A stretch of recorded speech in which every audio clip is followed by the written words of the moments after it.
Boa tarde a todos, sejam bem-vindos ao na 17ª edição do Flipostos 2022. E hoje nós teremos o prazer de apresentar e conversar com o grande tradutor Caetano Galindo, que vem há algum tempo já fazendo excelentes traduções de autores muito importantes para a literatura e também para a música, como é o caso do Bob Dylan, como é o caso do James Joyce, que é a nossa discussão de hoje, T.S. Eliot, que também tem uma tradução magnânima, e eu vou conversar nesse sentido com o Galindo. O Galindo também é professor na Federal do Paraná e vem, como eu disse, realizando essas traduções impecáveis, e sempre com uma questão muito de poder assim, divulgar, no caso do James Joyce, de uma maneira mais descontraída, no bom sentido da palavra, né? Então, eu sou assim, um leitor das traduções do Caetano Galindo, né? E eu fiquei muito feliz, né, quando eu tive o prazer de ler Sim, eu digo sim, uma visita guiada a Ulisses, de James Joyce, né? Na verdade, essa introdução é uma dádiva, porque as pessoas têm um pouco de medo no Brasil ainda de James Joyce, né? Todo mundo acha que é muito difícil, que é um texto complicadíssimo. De fato, é complicado, né? E eu fico assim imaginando a dificuldade que o Galindo encontrou na operação tradutória, por exemplo, do Ulisses, né? Mas esse manual, aspas, ele traz assim um humor, ele traz uma descontração, e a gente encara os episódios do Ulisses, né, de uma maneira mais tranquilizadora, não é? Não é facilitadora, não. Existe uma questão muito assim veemente na questão da tradução, mas ele traz facilita, vamos dizer assim, a leitura do Ulisses, né? E, nesse sentido, eu, como professor e leitor, eu indicaria a leitura desse livro. Para quem ainda não leu o Ulisses, né, do Joyce, eu indico essa leitura, porque realmente é uma chave. Vocês vão observar que ele vai comentando os episódios do Joyce, né? Então, isso é muito importante, né? Eu acho que foi muito feliz esse trabalho do Galindo em ofertar isso para o leitor, né? Isso é muito importante, porque o Joyce, no Brasil, ele é muito importante, mas tem muita dificuldade em aceitar, né, o fazer literário do Joyce, né? E, então, esse livro traz facilita um pouco mais, né? E nós temos aqui uma edição primorosa também do Ulisses, né? Que é uma tradução uma edição da Companhia das Letras, não é? Tem assim alguns textos, né?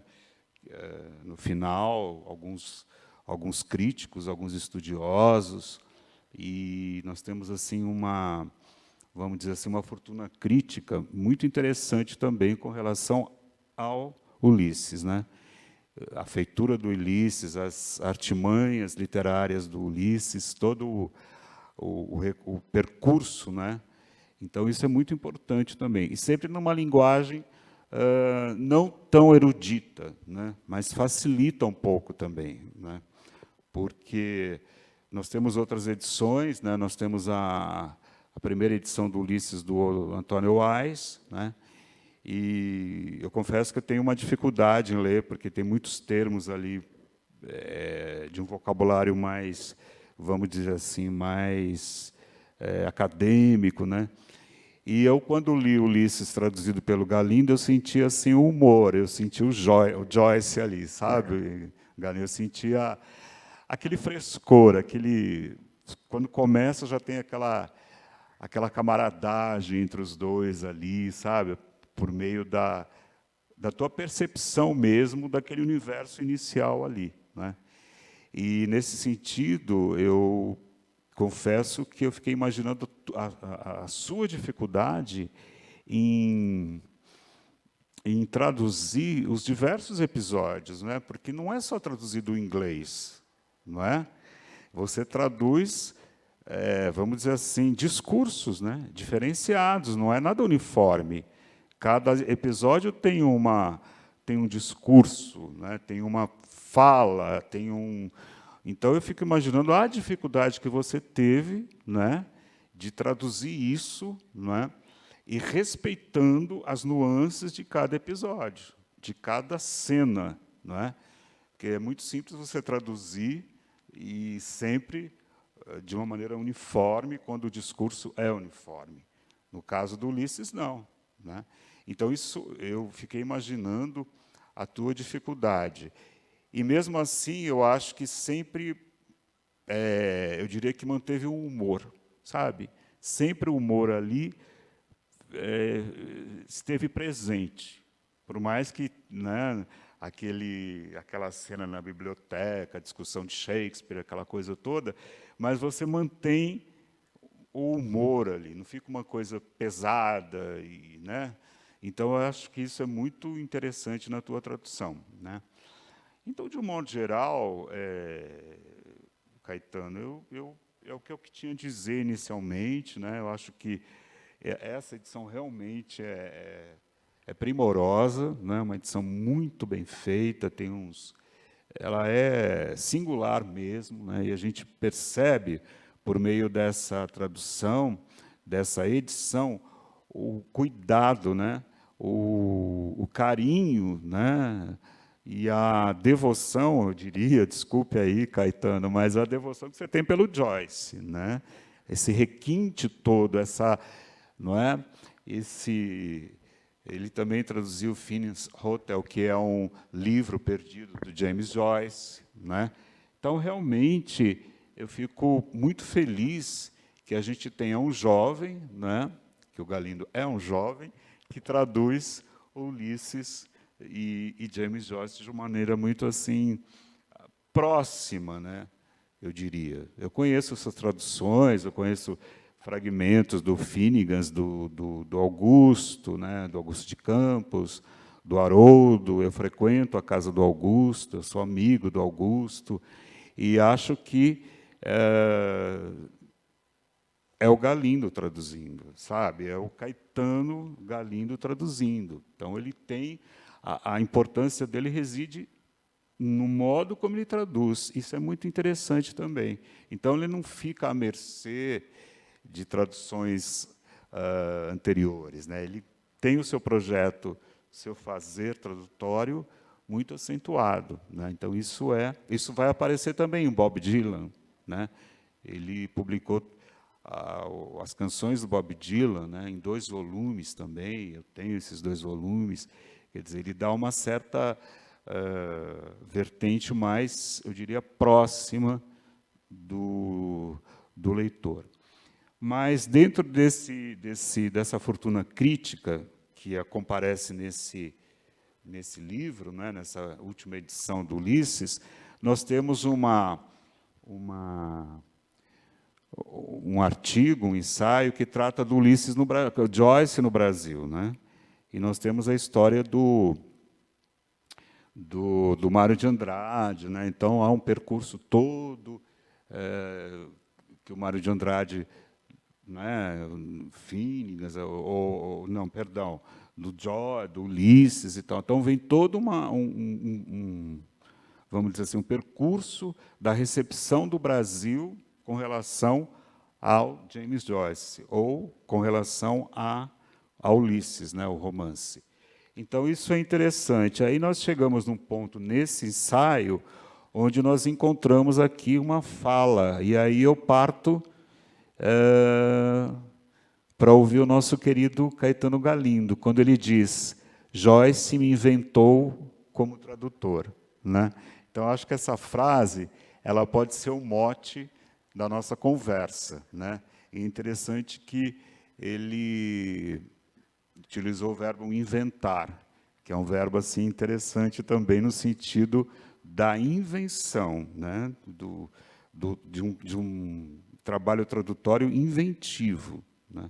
Então isso seria o nosso mote para você então se colocar como tradutor, o teu projeto. Eu não sei se eu deliro, mas eu acho que você também está se exercitando no Finnegans, não sei se eu ouvi em algum lugar, eu sonhei que você estava traduzindo o Finnegans Wake, né? Não sei. Então, assim, Caetano, eu gostaria que você falasse agora um pouquinho do seu interesse pelo Joyce, como você se debruçou, qual a importância para você do Joyce, para a tua vida, não é? Eu também diria que eu frequentei muitos Blues Days, né, em São Paulo, no dia 16 de junho, né? E infelizmente eu tive o último que eu vi, o último não, mas o último que o Haroldo frequentou, né, com a Munira, e o Haroldo parece que isso foi em 2002, e parece que hoje, né, parece que o Haroldo estava se despedindo, sabe? Porque ele estava tão próximo, assim, falando do Ulisses, do Joyce para ele, do Finnegan, sobretudo, né? E foi muito triste, né? Depois logo ele falece no ano seguinte, né? Então assim, eu gostaria que sim, então, por favor, dissesse assim o seu debruçar sobre a tradução do Joyce e as suas traduções também, o teu paideuma tradutório. Muito obrigado por essa apresentação. Não sei se o som está legal aí para vocês. Tá. Eu agradeço. Obrigado. Tem um atraso aqui, eu vou demorar sempre para reagir. Eu agradeço demais o convite da Gisele, agora a atuação da Keila para possibilitar essa sessão, e agradeço essa super apresentação do Sérgio. Me sinto aqui devidamente bem tratado pela Flipossos. Lamento dessa vez não ter podido estar aí pessoalmente, como da outra vez. Tudo bem que da outra vez que eu fui aí, eu perdi o horário e tiveram que me ligar correndo no hotel, sair correndo para chegar para falar. Então, dessa vez eu dei menos vexame. Vamos ver se numa próxima vez eu retorno e não dou vexame em Poços de Caldas. Mas, de verdade, agradeço muito esse convite, gosto muito do evento e gosto muito de poder participar, ainda que à distância. A gente se acostumou com esses novos meios proporcionados por essas comunicações à distância, especialmente durante a pandemia, né? Todo mundo meio que se acostumou com isso, então vamos tirar o melhor proveito dessas possibilidades. Sobre a minha história e a minha história de invenção enquanto tradutor a partir do Ulisses, isso tem um sentido muito direto, tem um sentido muito claro. A gente está celebrando agora os 100 anos da publicação do Ulisses, né, e o aniversário do romance, por assim dizer, mas de minha parte, a gente está celebrando também o que são para mim 20 anos de envolvimento com esse projeto da tradução da obra do Joyce. Quando, em 2002, eu entro como aluno do doutorado da USP, com um projeto de análise dos mecanismos de citação do discurso na prosa do Joyce, no Ulisses especificamente. E eu começo a traduzir o romance com uma ideia de que a tese incluiria uma versão nova da tradução, e na verdade a tese partiria do que a tradução fosse me ensinando, né? Essa ideia de que era preciso desmontar o mecanismo para ver como ele falava, e de fato entender a mecânica de tudo aquilo, uma atividade, aliás, que só ficou mais constante para mim ao longo do tempo em que eu fui trabalhando com tradução. Você realmente entende os livros quando traduz. Naquele momento, eu não era um tradutor. Eu tinha produzido pequenas traduções para uso de conhecidos, literalmente tinha traduzido uma peça de teatro que eu queria que uma amiga minha lesse e ela não lia inglês, tinha traduzido poemas isolados como exercício em sala de aula, em aula de língua estrangeira, tinha traduzido trechos de uma outra peça de teatro para minha mãe ler, porque ela não lia inglês também. Então eram completamente amadoras, isoladas. Em nenhum momento da minha vida até ali, e em 2002 eu já tinha 29 anos, quando eu entrei no doutorado, 28 para 29. Em nenhum momento da minha vida até ali eu tinha pensado na possibilidade de me tornar um tradutor. Muito embora já houvesse aqui na Universidade Federal do Paraná um movimento de produção de saber a respeito da tradução literária. O professor Maurício Cardoso, que é o fundador do nosso bacharelado em estudos literários aqui, foi meu colega de graduação, a gente conversava sobre isso, eu percebia, sabia que o Maurício tinha já esse interesse acadêmico sobre tradução, mas era tudo muito estranho para mim, tudo muito alheio, tudo muito novo. Quando eu sentei para traduzir a primeira página do Ulisses, nesse esforço de, como eu tinha combinado com o meu orientador, o professor José Luiz Fiorin, um esforço de usar os 2 primeiros anos do meu doutorado para me dedicar à tradução e produzir a tese, de fato, nos 2 anos seguintes, coisa que acabou dando certo, eu nunca tinha traduzido um livro. Eu nunca tinha traduzido uma obra e muito menos publicado uma tradução. De lá para cá, eu já publiquei 53 livros traduzidos, de 4 línguas diferentes, em tudo quanto é gênero: teatro, poesia, conto, diário, crítica literária, história, acima de tudo romance, contos também, do começo do século XVIII até o século XXI. Então, se eu, nesse intervalo, nesses 20 anos, pude desenvolver uma carreira como tradutor literário, isso se deve exclusivamente ao meu trabalho com Ulisses. A partir do momento em que eu comecei a trabalhar, e a notícia começou a correr de que havia esse maluco que queria traduzir Ulisses, eu comecei a receber indicações, comecei a trabalhar para editoras. Aliás, Cristóvão Teza, que esteve aí, não sei se o Cristóvão já voltou, mas que esteve aí com vocês esse ano, é meu vizinho de prédio, e foi ele a primeira pessoa que apontou o meu nome para algumas editoras como um possível tradutor. E a partir dali eu comecei a produzir alguma coisa para uma outra editora, enquanto ia elaborando a tese, comecei a trabalhar paralelamente com tradução literária comercial, por assim dizer. E, portanto, eu dizer que Joyce me inventou como tradutor tem esse lado muito concreto. Eu não teria entrado na tradução literária se não fosse esse projeto de tentar finalmente esmiuçar o Ulisses e entender o Ulisses. Além disso, uma coisa que o Sérgio já apontou, e para quem não tem a leitura do livro muito clara na cabeça, é bom que ele já tenha levantado, é que traduzir o Ulisses é um pouco diferente de traduzir romances em geral, e mesmo de traduzir romances canônicos, icônicos, especiais, clássicos e complexos. O Ulisses é um livro que abusa de todos os mecanismos possíveis da construção da prosa romanesca, que já haviam sido desenvolvidos até aquele momento, até 1922, quando ele é publicado, e que nem tinham sido desenvolvidos ainda. Ele é um livro que se dedica a, por assim dizer, esgotar os procedimentos tradicionais de composição, de formação, de invenção do romance e aprofundar esses procedimentos em direções que eram muito novas. Então, traduzir o Ulisses fica afiar todas as facas do teu faqueiro. Você não consegue passar por ali sem ter feito uma espécie de curso intensivo de formação de tradução literária. É óbvio que hoje eu vejo, provavelmente já havia na época mesmo, né? Fazer o quê? Que era uma pretensão gigantesca, era uma loucura. O indivíduo que nunca tinha traduzido um romance se propor a traduzir justo esse romance como primeira atividade. Por outro lado, curioso no que veio a ser a minha carreira, por assim dizer, como tradutor literário, é que eu produzi essa tradução do Ulisses entre 2002 e 2004. Ela foi revisada para inclusão na versão finalizada da tese, que foi entregue para a banca, em 2006, mas ela só veio a ser publicada por várias questões que envolvem direitos autorais, que envolvem todo tipo de complicação.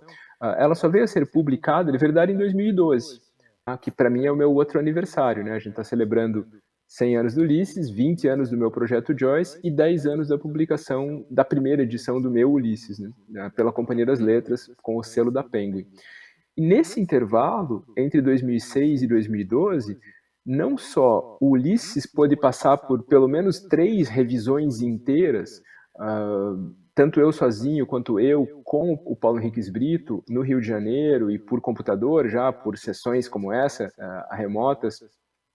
Ele leu toda a tradução e me fazia sugestões, e a gente discutia essas sugestões muito longamente, foi um outro processo de aprendizado muito grande para mim. Então, não só o Ulisses pôde passar por essas revisões todas, mas nesses 10 anos, que separaram 2002 e 2012, eu já tinha traduzido mais de 20 livros. Então, eu, quando publico o Ulisses finalmente, e quando o livro é dado ao público, portanto, ele já não é mais o fruto dessa experiência completamente aloprada, irresponsável e pretensiosa de alguém que nunca tinha traduzido alguma coisa. Eu fui me formando enquanto tradutor e variando os meus recursos e as minhas possibilidades de trabalho, enquanto eu ainda lidava com o projeto do Ulisses. Isso para o projeto do Ulisses especificamente, né, que a princípio se encerrou em 2012, com a publicação do livro e a recepção da tradução, que foi, no geral, bastante positiva e que, portanto, me deu uma espécie de encerramento para esses 10 anos de trabalho. Né? O camaradinha de 28 anos que começou a trabalhar na tradução era já um senhor de 38 quando a tradução foi publicada. Curiosamente, 38 anos é exatamente a idade do personagem principal do Ulisses, então, para mim, tinha um aspecto simbólico importante nessa publicação. Mas o fato, para continuar nesse mote, né, de Joyce me inventar como tradutor, é que o projeto Joyce não acabou ali, né, como também o Sérgio já levantava. Eu vou me atrapalhar com as datas muito provavelmente, mas o Ulisses é publicado em 2012. Em 2014, a gente publica essa tradução do Finn's Hotel, que é esse foi anunciado pela editora assim, né, como um livro perdido de James Joyce, é uma espécie de proto-Finnegan's Wake, uns exercícios de prosa que ele realizou logo depois de concluída a redação do Ulisses, que nunca tinham sido publicados, foram publicados no Brasil, num projeto bem bonitinho também pela Companhia das Letras em 2014. Em 2016, a gente publica o Sim, Eu Digo Sim, o meu guia de leitura, que estava anunciado desde 2012, que a gente faria um guia. Quando eu digo a gente, aqui não é plural majestático, essas coisas são realmente coletivas, né? A editora trabalha junto com o autor, trabalha junto com o tradutor. Em 2016, a gente publica o guia. E também a tradução de Um Retrato do Artista Quando Jovem, que é o romance anterior do Joyce, em que ele já ensaia vários dos mecanismos que vão ser usados no Ulisses, especialmente essa flexibilidade da prosa, essa ideia de que a prosa precisa refletir o estado de espírito dos personagens, não só descrevê-lo, mas o livro precisa se transformar conforme os personagens e as cenas e a narrativa se transformam. E além de tudo, o Retrato do Artista Quando Jovem já apresenta o personagem Steven Dedalus, que vai ser um dos personagens principais do Ulisses. Você queria falar, Sérgio? Não, eu também mencionaria esse aqui, né? Os contos, né? Que você também traduziu, né? Que também tem Isso, é que eu me toda atrapalhei na uma... cronologia, né? Quando você, nesse seu guia, no sim, eu digo sim, você sempre vai evocar também aspectos dos contos, de alguns contos que você até, Isso. eu diria, que você realiza até um trabalho assim de metaficção, né? Onde as personagens elas transitam, né? Eu gosto muito de metaficção, sabe? Então eu acho que quando você aponta no sim, eu digo sim, e vai mencionar algumas personagens que voltam para o Ulisses, então é aquela migração de personagens. Então isso para mim foi, nossa, eu fiquei tão contente quando você apontou, olha, vocês lembram desse aqui? Ele pertenceu àquele conto, né? Então isso é muito, deve ser uma loucura, né? A tua memória deve ser muito, muito, assim, é uma filigrana, porque você faz essas pontuações apontando, né, para o leitor essa imigração de personagens, quer dizer, isso é devoção mesmo, né? Quer dizer, eu acho que você, quando se desafiou, que eu acho que foi um desafio, você com 28 anos, pegar essa tarefa de traduzir Ulisses numa tese, né? Isso foi um desafio colossal, que não é como o Sá já disse, não é um texto uniforme, né? Onde é tudo muito cinemático, né? É um cinema. Os discursos são cinemas, né? São telas que vão mimetizando o espaço por meio da linguagem, né? Então, isso realmente é louvável na tua tradução, né? Mas continua. Desculpa que a empolgação é porque realmente eu Imagina. gosto das suas traduções, né? E você falando. Porque foi assim, sabe, Caetano? Eu tinha lido o Wise e eu tinha entendido pouco. Eu tinha lido com 15 anos de idade. Que eu sou um leitor precoce, digamos assim, sabe? Eu lia muito, eu fui fazer letras, não foi também à toa, né? Eu fui fazer porque eu gostava de ler desde sempre, né? E aí depois eu li a edição da Penguin, da tua tradução. Eu li, né? Gostei. Mas aí quando eu li esse, o Sim, eu digo sim, eu falei, nossa, que delícia. Porque daí eu fui para essa edição agora, sabe? Então já estava mais ou menos aquilo vinculado no meu inconsciente e, de repente, esse texto, sim, eu digo sim, facilita, né, os episódios, põe para o leitor essa, vamos dizer, essa clareza, né? E isso é muito interessante, porque não é um texto didático, meramente didático, o sim, eu digo sim, né? É uma construção muito, vamos dizer assim, percussiente da tua leitura, da tua tradução com relação à escritura joyciana. Então é isso, né? Eu vou deixar só você falando, então, do meu trabalho, porque eu fico mais desavergonhado. Muito obrigado por esse comentário, Sérgio. Mas você tem toda a razão, né? Dublinenses também faz parte desse projeto. Foi uma tradução que a Companhia das Letras publicou já em 2018, logo na sequência. Portanto, a gente estava indo meio que de 2 em 2 anos fazendo alguma coisa ali. Eu aponto até nas notas do livro, né? Vale lembrar, né? Já que a gente está falando desse projeto e dessa ideia de apresentação da obra do Joyce a um público maior, tanto o Retrato do Artista Quando Jovem quanto o Dublinenses foram publicados com centenas de notas de tradução, e notas de contexto, notas históricas, notas de interpretação, há mais de 200 notas em cada um dos livros. E numa dessas notas eu justamente aponto, e depois vou chamar essa informação de novo no meu guia, no Sim, eu digo sim, que há mais de 30 personagens de dublinenses que aparecem no Ulisses.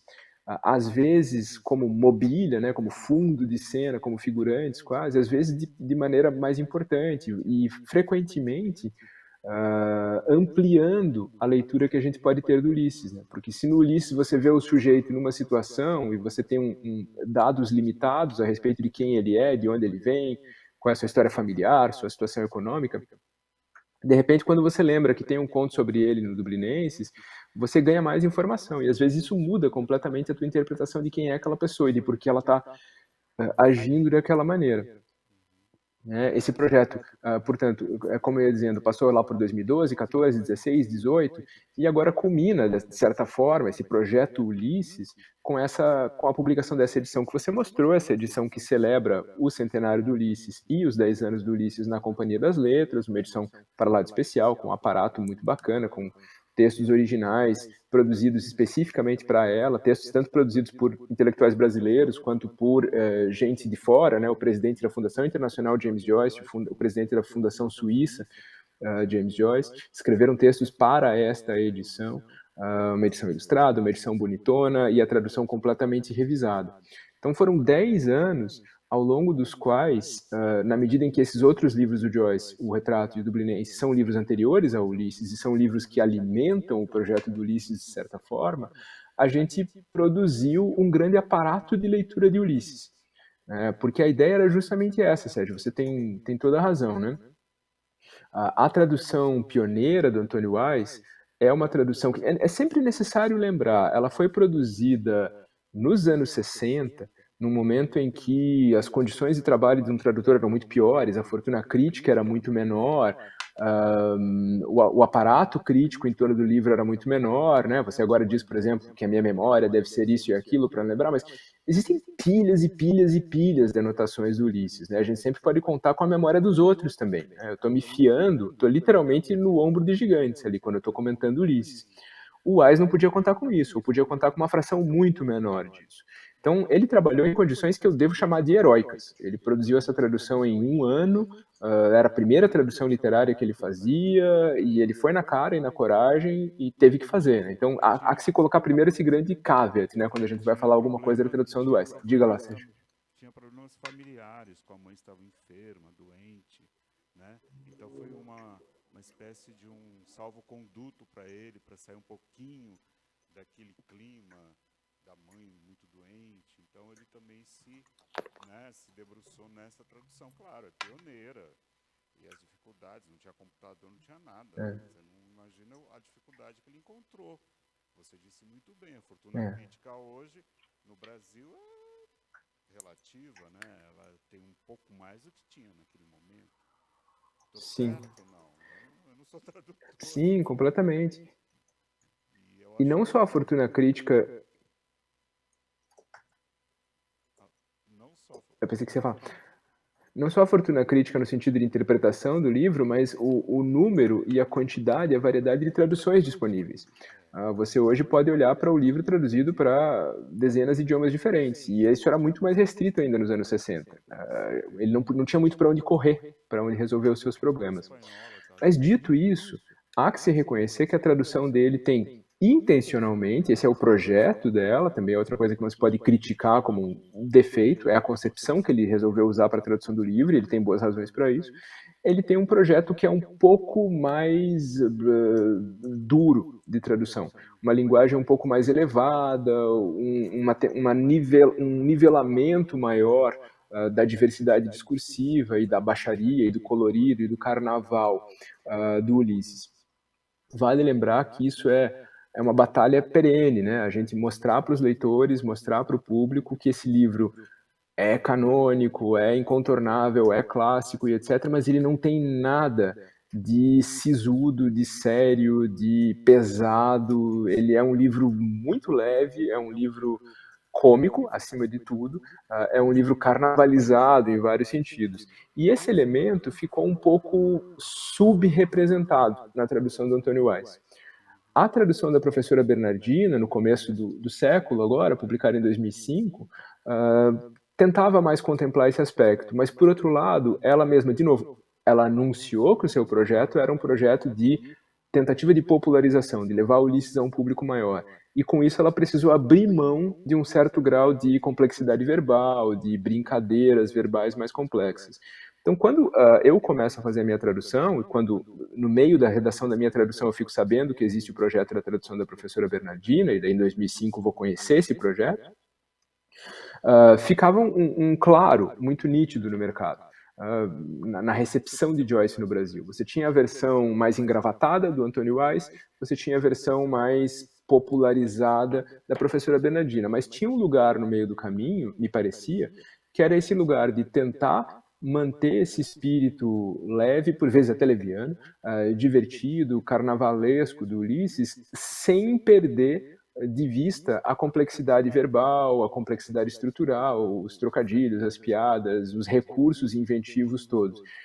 E foi muito aí que a gente investiu, né, em trazer o Ulisses de maneira plena para os leitores brasileiros, sem perder nenhum desses dois aspectos. O que ele tem de complexo, o que ele tem de difícil, de profundo, de novo, de inovador, de radicalmente inovador, mas também esse lado popularesco, esse lado colorido. É um livro de múltiplas linguagens, de múltiplas abordagens, de tons muito diferentes. Né? Então, todo esse projeto vem um pouco disso. Eu achei muito interessante que você tenha frisado essa ideia, né? A ideia do humor, por exemplo. Então, Caetano, é preciso esclarecer aqui para o público, né? Quando o Caetano Galindo diz carnavalização, é uma teoria muito importante e talvez o Ulisses possa ser o exemplo, né? A prática dessa teoria do Bakhtin, porque a carnavalização é exatamente trazer as falas locais, as falas das personagens. Você não vai querer que um médico ou um juiz tem uma fala X e um funcionário simples tem uma fala igual a do doutor, do juiz, etc. Então, exatamente essa carnavalização operada pelo Ulisses, né, que eu acho que nem existia ainda essa teoria da carnavalização textual, né, eu acho que isso veio no século XX, assim, quer dizer, com exemplos de outros autores, né, e do Rabelais, por exemplo, mas ele traz esse aspecto muito interessante, que já está no retrato do artista, né, enquanto jovem, já porque, na medida que a personagem principal vai crescendo, a fala também vai se mimetizando com a idade da personagem. Então, isso é muito, muito interessante. Eu acho que, na verdade, e aí você me permite uma colocação assim, eu acho que Ulisses, para quem leciona teoria literária, é um oceano de exemplos, sabe? Porque está tudo ali, né? Eu falei de metaficção, a gente pode aplicar metaficção. Então, na verdade, existe aquela questão dos palimpsestos também, né? Você vai às camadas textuais, você vai observando o respeito da fala. E aí eu imagino, aí vem o tradutor Caetano Galindo, aí vem a perspicácia, a sutileza da compreensão dessas propostas discursivas do Ulisses, porque não é fácil. Primeiro porque tem uma distância temporal, Irlanda, não é? Certas expressões, até mesmo certos lugares, que você até aponta que não existem mais, né? Frequentados até pelas algumas personagens, né?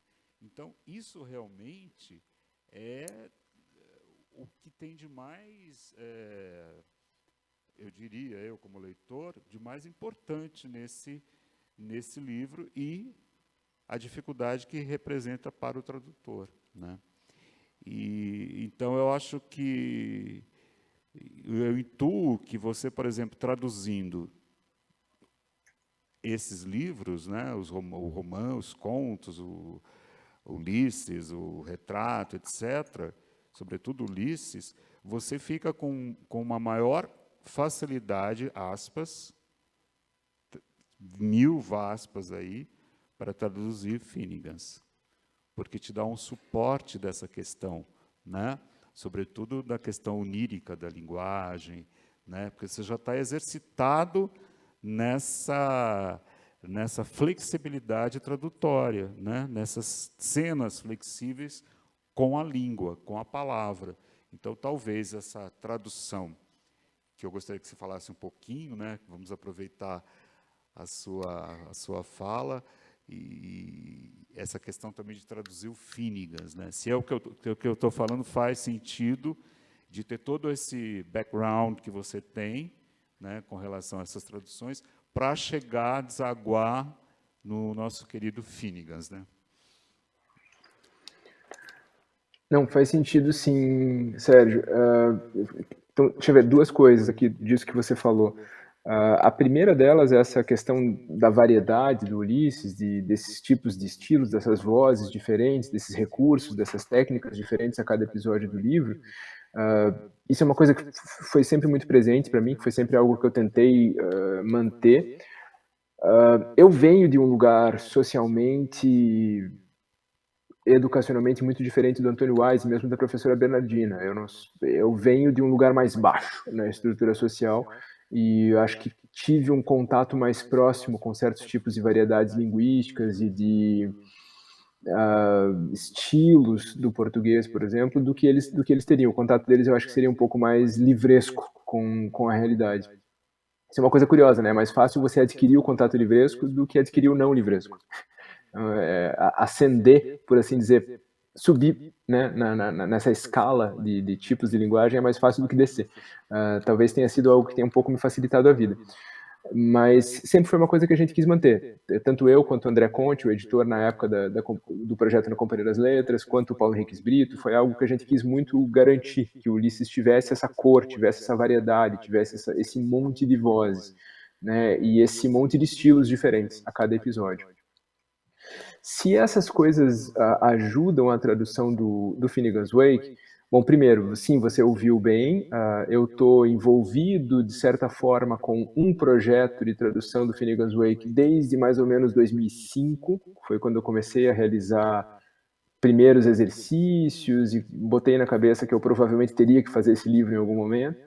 E agora isso está ficando cada vez mais claro, né? Porque agora eu acabei tudo, eu fiz toda a obra do Joyce, a gente publicou também a peça de teatro e os livros de poesia no último volume na Penguin. Com a publicação do guia, além de tudo, para o Ulisses, minha tarefa Joyce está completa, só me resta encarar o Finnegan's Wake, eu não tenho muito como fugir dele. E eu estou agora, a partir desse ano, eu fiquei mais diretamente envolvido com isso, pela primeira vez, em vez de fazer exercícios e selecionar trechos, eu comecei da primeira página e segui em diante. Já fiz o primeiro livro inteiro, estou lidando com o segundo agora. Quero ver se consigo dar conta disso num futuro. Não vou mais ficar prometendo datas que eu já prometi tantas vezes e sempre deu em nada, mas quero ver se num futuro próximo eu consigo publicar também essa tradução. Se a tradução do Ulisses prepara para isso, sim e não. O que o Ulisses te prepara para o Finnegan's Wake é te mostrando que as coisas são possíveis, que tudo pode ser variável, que você precisa estar aberto a coisas novas. O Ulisses te flexibiliza nesse sentido. Mas o que o Finnegan's Wake faz com linguagem, com a literatura, com a realidade no limite, é algo para o qual nenhum pode te preparar, nem mesmo Ulisses. O Finnegan's Wake é uma obra extremamente radical. É uma obra muito pouco comparável com outros livros e com outras obras. Ele é, assim como o Ulisses era um passo à frente em relação ao retrato, que era um passo à frente em relação a Dublinenses, o Finnegan's Wake é um salto à frente do Ulisses. Ele toma aquelas liberdades como dadas, ele parte daquelas possibilidades já estabelecidas pelo livro, mas o que ele vai buscar, o que ele vai almejar e o que ele vai realizar, coisas que ninguém tinha tentado e que ninguém tentou depois, e que certamente ninguém conseguiu realizar. O procedimento do Wake é muito mais radical. A ideia de refundir a linguagem como um todo, a ideia, para facilitar muito a vida para quem não conhece bem o livro, né, a ideia de abordar toda essa camada não racional, inconsciente, pré-verbal da experiência humana e descrever isso de uma maneira coerente. Não descrever isso de forma lúcida e organizada, mas usar os próprios termos, a própria alógica, a própria falta de sentido aparente do inconsciente, do sonho, do reprimido, do recalcado, para produzir um livro de 600 e tantas páginas que é fundamentalmente ilegível. E não é ilegível porque a gente ainda não estudou o suficiente. Ele é ilegível porque ele se pretende ilegível. O sentido dele é nunca ser legível de verdade, nunca ser entendível. A gente nunca vai poder explicar o Finnegan's Wake. A gente vai poder viver o Wake, passar pela experiência, lidar com aquilo. E isso é muito poderoso, é extremamente poderoso. A gente consegue coisas muito grandes da leitura do Wake, mas elas são obtidas de maneira diferente do que no resto da literatura conhece. Então, existe um lado ali que é inédito. Traduzir o Wake é uma experiência que não se compara com qualquer outra. Traduzir Ulisses é algo que eu posso comparar com o resto da tradução de romance em termos de quantidade. Tipo, é aumentar o botão de volume, assim, a dificuldade é maior, a complexidade é maior, a intensidade é maior. O Wake é outra coisa, eu tenho que jogar fora o meu kit de tradução e começar do zero, procurar uma outra forma. Eu tenho que redefinir toda a minha estratégia de tradução. É um negócio bem de outra ordem mesmo. Não sei se isso responde exatamente o que você queria saber. Eu acho, claro que responde, mas eu fiz essa reflexão porque hoje, né, hoje, como a gente tem publicações, né, do Ulisses e a tua tradução e do Finnegan's, do Donald, né, e trechos do Augusto, do Haroldo, enfim. Mas eu percebi que em alguns momentos do Ulisses, da tua tradução, tem pontos luminosos do Finnegan's, entende?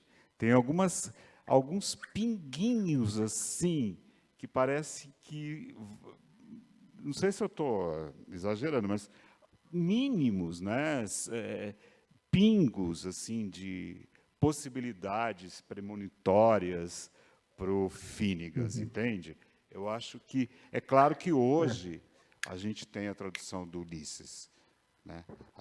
Tem a tradução do Finnegas, então fica mais fácil estar pensando assim, mas sobretudo com a tua tradução do Ulisses, que eu percebi que em alguns momentos aparecem essas cintilâncias de Finnegan's Wake, né? Alguns, mas assim, muito raros, não é? Olha, apareceu aqui. Sim. Olha, apareceu aqui, né? Então isso dá uma Não, certa. Por isso que eu fiz a pergunta, né? Se essa questão do Ulisses ela propicia de certa forma um aceno para o projeto de Finnegans, né? Eu não sou não, tradutor, viu, que bom que você Caetano? percebeu isso.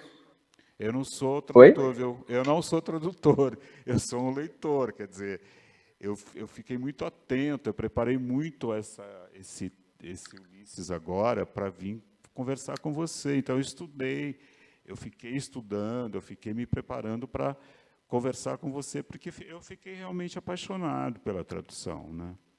Então, eu não sei se você isso se confirma de um modo ou de outro, essas cintilâncias, esses, vamos dizer assim, esses mínimos preparos para o Finnegans, né?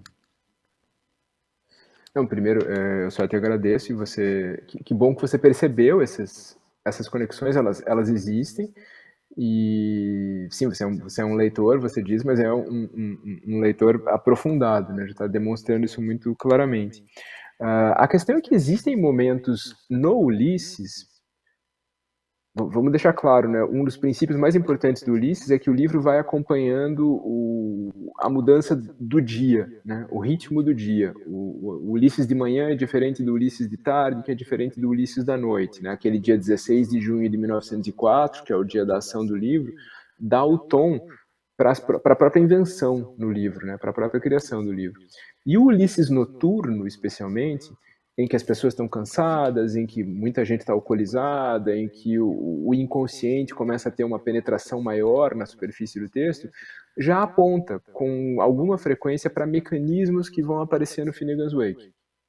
Há cenas muito pontuais que eu costumo mostrar para os alunos como momentos em que o Ulisses parece prestes a romper esse limite e a chegar ao que virá a ser o Finnegan's Wake, muito especialmente no final de um episódio que se passa a idade e cujo texto é composto de uma série de pastiches de trechos de textos da história da literatura de língua inglesa. Então, o texto vai evoluindo, parágrafo a parágrafo, ele vai chegando mais perto do século XX. E o último parágrafo que a gente tem, o último grande trecho que a gente tem, é escrito numa linguagem completamente caótica, uma mistura selvagem de dialetos, gírias, pidgins, versões dialetais de inglês, completamente ensandecida, que obscurece muito o acesso à ação. A gente quase não entende o que está acontecendo ali, porque o texto fica completamente livre de qualquer obrigação de tipo relatar com clareza o que está acontecendo. Ali é um momento, boa parte daqueles textos poderia estar no Finnegan's Wake. Eu podia tirar frases dali e colocar dentro do Wake. E traduzir aquilo é, sim, um exercício bem importante para esse mecanismo. Mas tudo muda de figura quando você está traduzindo não um parágrafo no final de um episódio, mas centenas de páginas em que isso consistentemente é o mecanismo de base do romance. Né? Então, mesmo aí é uma mudança considerável. Mas legal que você percebeu isso, existem sim esses momentos em que a gente percebe que a cabeça do Joyce já estava indo para direções que não cabiam exatamente no projeto do Ulisses, que já estavam apontando para alguma outra coisa. Né? Ele quase emendou a redação dos dois livros. Né? Ele publica o livro Ulisses em 22 e em 23 ele tirou umas férias ali de uns meses. Em 23 ele já estava direto na escrita do Wake. Então é óbvio que o projeto já estava na cabeça dele muito antes disso. E a gente vê um pouco essas sobreposições, sim. Eu acho que é importante a gente ressaltar também, porque existe o homem James Joyce. Então, ele, no seu projeto literário, no seu fazer literário, como ele sempre estava muito predisposto a toda essa revolução literária, não digo revolução, mas essa inquietude literária, no final, como você bem aponta, e isso de fato aparece no final do Ulisses, todo esse desmanche, né, da racionalidade, da, de uma certa topografia, de uma certa dimensão mais assim do inconsciente mesmo, né? E a gente tem que se lembrar que é o James Joyce, né? Que fatalmente ele já estava antevendo o projeto do Finnegan, né? Então isso é muito. Agora eu acho que essa questão que você, eu não sei o tempo aí, conquista na tradução do Ulisses e nas demais traduções, né, do James Joyce, você também consegue lidar na tradução do Bob Dylan, por exemplo, né? Você consegue trazer esse aspecto também. Nas várias músicas, porque também não há uma linearidade nas canções do Bob Dylan. Existem personagens ali, né? E você capta essas personagens ali, esses, vamos dizer assim, esses eus líricos, né? Você capta e traduz de uma maneira, vamos dizer assim, eu não gosto muito dessa palavra, mas mimética, né? De acordo com o olhar daquela personagem ou o olhar daquele narrador das canções do Bob Dylan, né? Então acho que é isso que me chama a atenção na tua tarefa tradutória, sabe? Isso é muito importante, porque não adianta você traduzir uniformemente um autor, né? Como você traduziu aquele autor americano que eu gosto muito, aliás, você podia traduzir os contos dele, né? Do, do Thomas Pynchon, né? Você traduziu, né? Então você poderia traduzir, por exemplo, os contos, porque está faltando, né? Está faltando os contos desse autor. Eu nem sei a pronúncia correta desse autor, você me desculpe. Eu falo Thomas Não é Pynchon, essa mesmo. mas eu não sei se é essa, né? E a tradução, a sua tradução também é surpreendente, como também é do Paulo, né? E aí, então isso me deixa muito contente, porque você percebe a nuance do autor, você percebe a nuance do texto, você percebe a nuance da palavra. Você não se impõe como tradutor, sabe? Você não se impõe como Sim. tradutor. Você, como se diz, dialoga com o autor, no sentido do projeto dele literário. Não sei se eu estou De novo. exagerando ou transcendendo aqui a minha postulação com relação ao teu trabalho, mas eu vejo isso, sabe, Caetano? Eu vejo isso sempre. Não, eu só posso te agradecer. A ideia é justamente essa, né? Eu repito muito para alunos e para colegas, inclusive, que para mim o grande barato, a grande diferença da operação de tradução em relação a qualquer outra operação de produção de texto, de escrever a nossa própria literatura, por exemplo, é justamente esse alívio de ser eu mesmo. Eu não preciso ser eu. Eu canso de mim, eu canso das minhas fórmulas, de como eu penso, de como eu escrevo, do meu estilo, do meu vocabulário. Quando eu estou traduzindo, eu tenho essa autorização, é quase uma questão de ser um ator, né? Eu tenho essa obrigação de ser outra pessoa, de ser outra voz, de ser outro estilo. E às vezes, num romance de qualidade, várias outras pessoas e vários outros estilos. Isso é um processo muito fascinante, né? Você traduzir um romance que tem um elenco grande de personagens bem caracterizados, um romance bom, portanto, e você tem que soar como uma menina deprimida de 20 anos de idade e 10 páginas como um senhor de 50 anos de idade de férias na praia. Você tem que ser essas pessoas, você tem que habitar essas vozes, você tem que dar algum tipo de verdade para esses discursos. E por mais que não me caiba e não nos caiba como tradutores avaliar o sucesso ou não o sucesso dessa tentativa, a tentativa é fascinante. Eu gosto muito desse apagamento, me parece muito férias. Eu não preciso ser eu posso ser outra voz, eu posso ser outra pessoa. E isso me agrada bastante. No caso do Dylan, você tem razão em apontar, né? A gente fez um projeto longo, ambicioso, de traduzir toda a obra dele, todas as letras e todos os discos. Na verdade, vale lembrar que os 2 volumes da tradução brasileira do Dylan são mais completos do que a coleção publicada nos Estados Unidos, né? Porque a gente teve tempo de incluir o último disco dele que não saiu nos livros americanos. Então a gente tem toda a obra dele, óbvio que ela muda durante esse processo, durante essas décadas, e também foi necessário encontrar esses tons, encontrar essas vozes. Né? Traduzir Pynchon é o melhor exemplo para isso. Né? Não sei se existe projeto de publicar os contos dele, não, porque os contos têm um problema porque o próprio Pynchon falou muito mal dos seus contos. Né? Ele não quis que os contos fossem publicados, a editora fez a publicação e ele, no prefácio que ele escreve para o livro, ele já desanca os próprios contos. Então, não sei se existe uma motivação muito grande para se publicar os contos. Mas eu gostaria de fazer de qualquer maneira. Mas para terminar, quando você falou agora, me lembrei assim de uma, como você se colocou, né? É uma questão até de exercer como se fosse um heterônimo, né? Como se fosse algo pessoano, né? De Fernando Pessoa, quer dizer, você se descansa de si e abraça o ente, vamos dizer assim, daquela personagem, né? Se esquece. Agora eu sou um tradutor, mas eu não sou o Caetano Galindo que escreve, etc., o meu estilo. Não, vamos vamos deixar merecer a personagem falando de acordo com o universo dela. Né? Então isso eu diria, autoridade cultural tradutória, né? Você exerce essa autoridade. E eu gostei também da sua fala para terminar, tá? Já você está cansado. E para terminar, eu gostei quando você falou também que você não tinha a mesma formação do Antônio Wise ou da Bernardina, né? Você vem de uma camada. Então isso prova mesmo para mim que isso é altamente importante. Quer dizer, você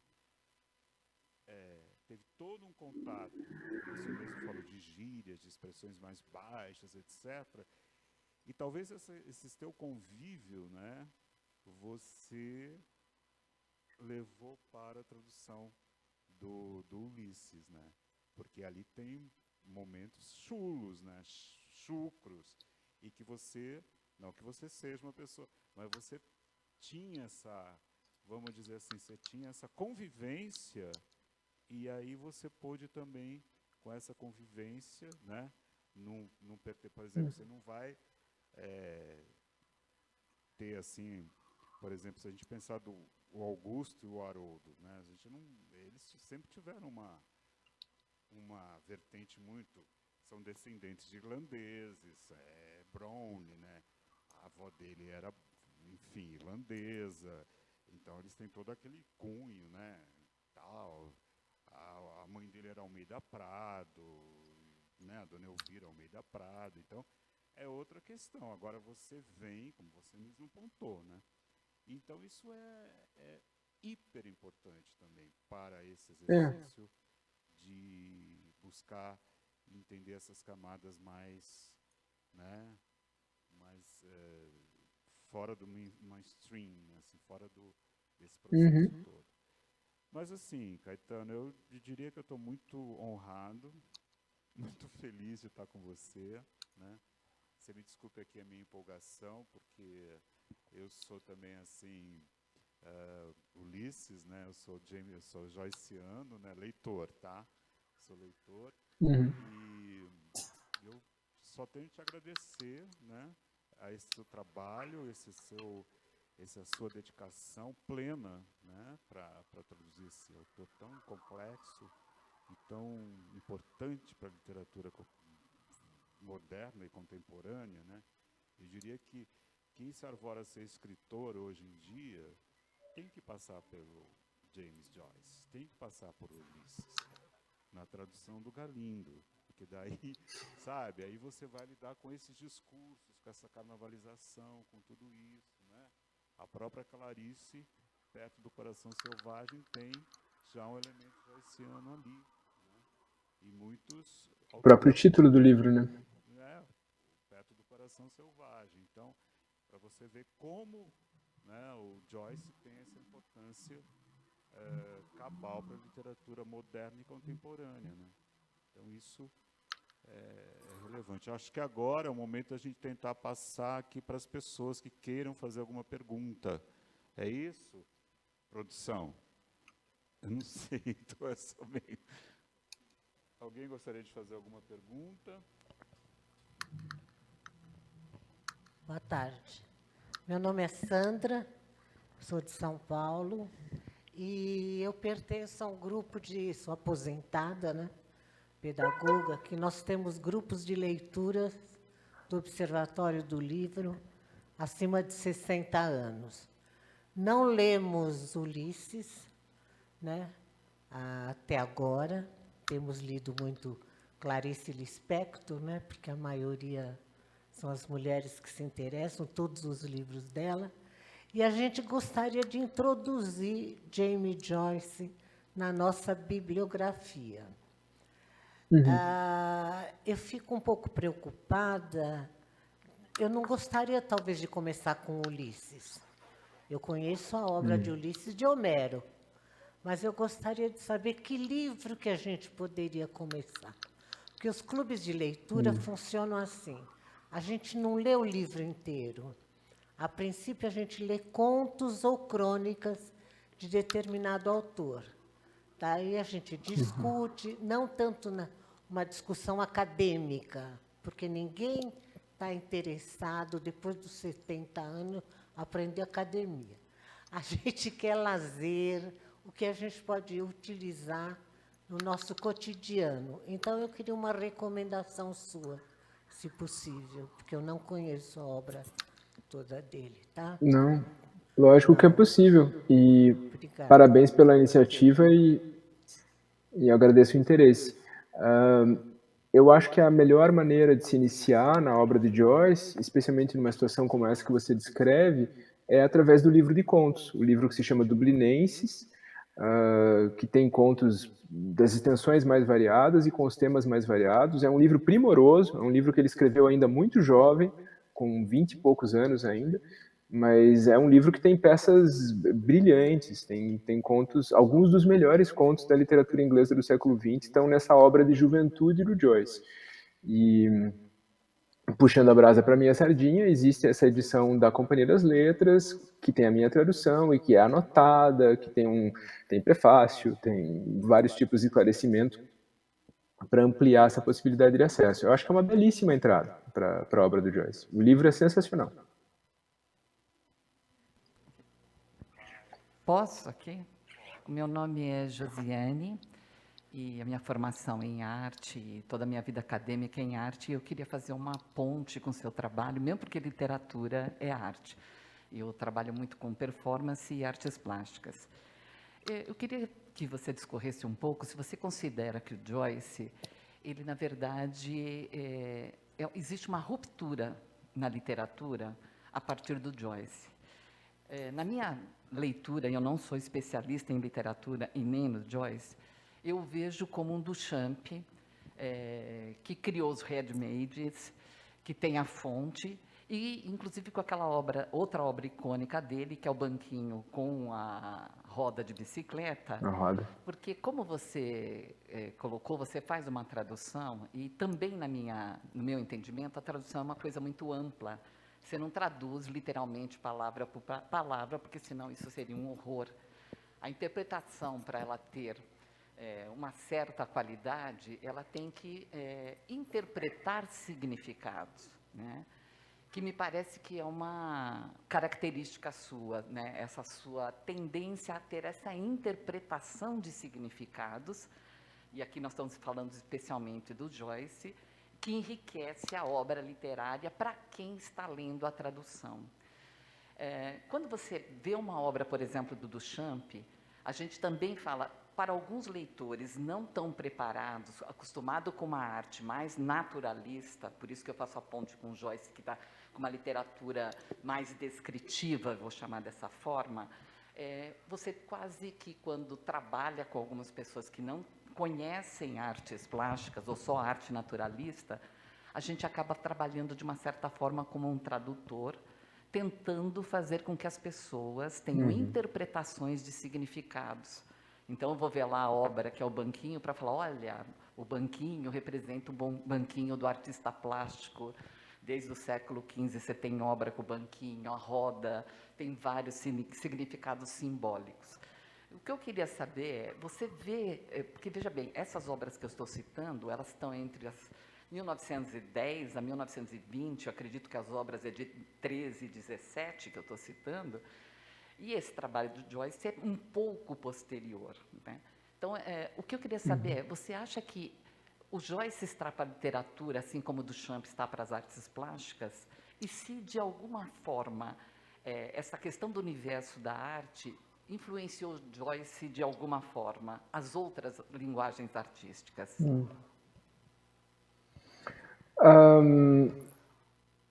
Primeiro, existe uma ruptura, sim. Ele é uma pessoa que você pode dizer que ele diagnosticou um momento de crise no romance ou que ele colocou o romance num momento de crise. Mas o romance pós-Joyce precisa ser, ou teve de ser, um romance que tinha que pensar sobre si próprio, que tinha que se repensar, que tinha que se reelaborar, não podia mais ser uma coisa em ponto morto de produção de ficção. Então existe uma ruptura, eu acho que existe uma ruptura bastante clara. Essa ruptura normalmente é associada a movimentos como o cubismo, no caso das artes plásticas. Existe sempre uma aproximação entre Ulisses e Picasso, entre Ulisses e cubismo, pela questão das múltiplas perspectivas, da fragmentação, do questionamento da representação realista e etc. Essa geração mais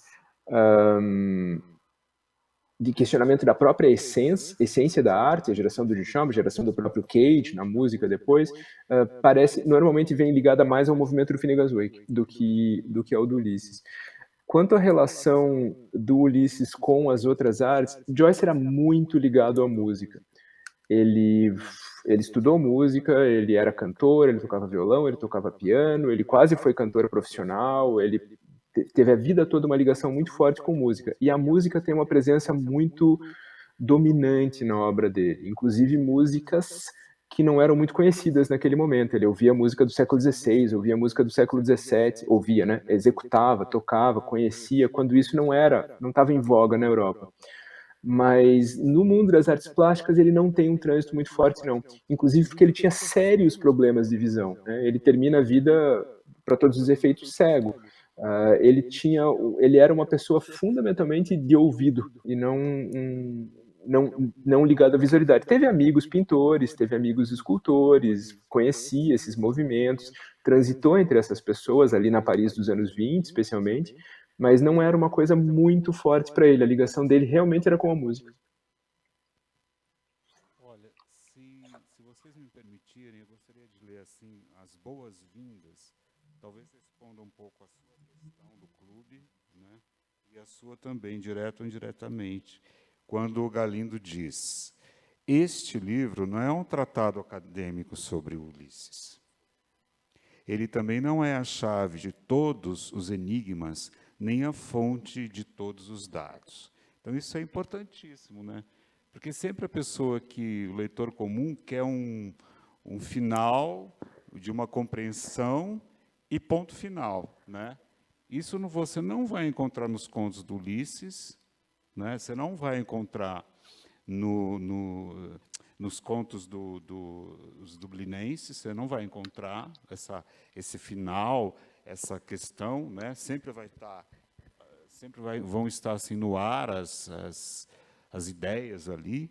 Foi inteiro pensado para o leitor comum e prefere partir do princípio de que o Ulisses, complexo, denso, etc., de certa forma ainda padece por causa dessas reputações. Então, é justamente isso, né? Às vezes a pessoa fica com tanto medo de ler Ulisses que compra por exemplo, se a senhora tem um medo de ler Ulisses, a senhora vai comprar um vestido longo, vai pintar o cabelo de vermelho, vai comprar um sofá de veludo para poder ler Ulisses, entende? Quer dizer, isso não pode acontecer. Isso é contra até a proposta do James Joyce. Toda essa sobriedade, essa questão, esse olhar acadêmico da escritura, da literatura, isso não tem a ver muito com o James Joyce, até onde eu entendo o James Joyce, né?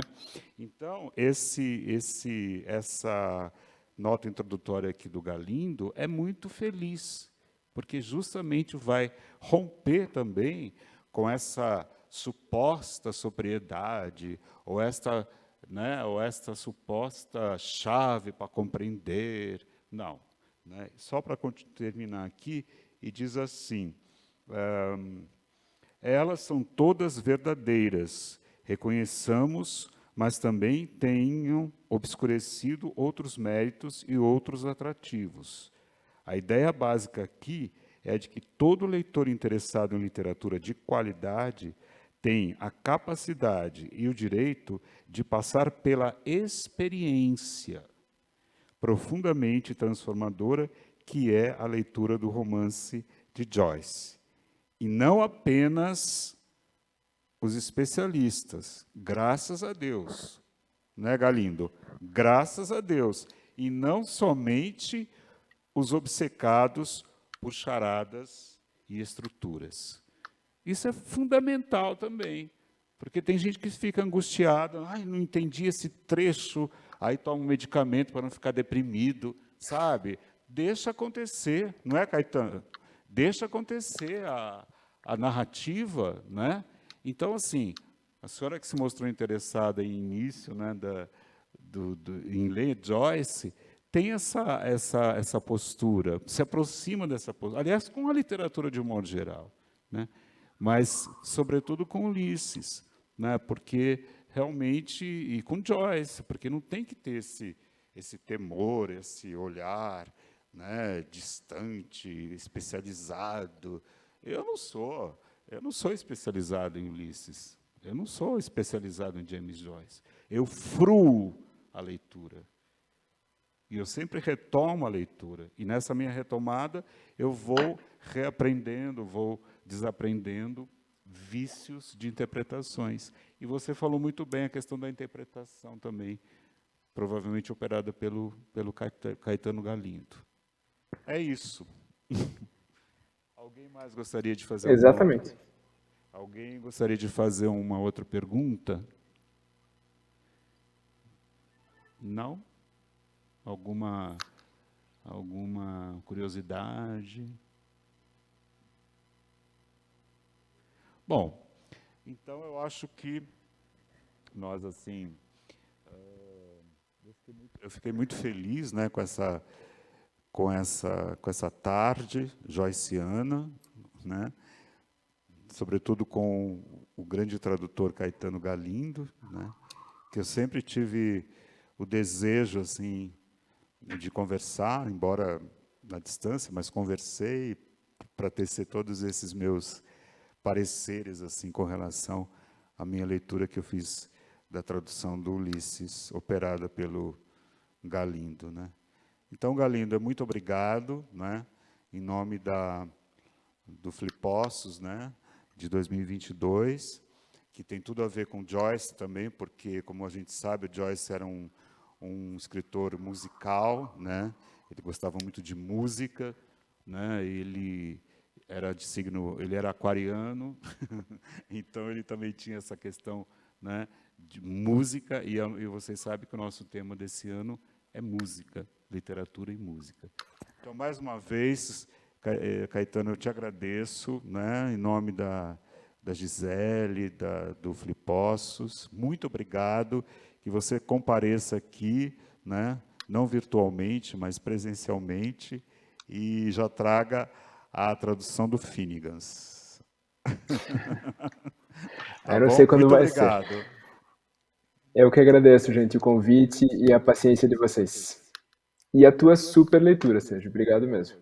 Muito obrigado. Agradeço você de coração. Valeu, gente.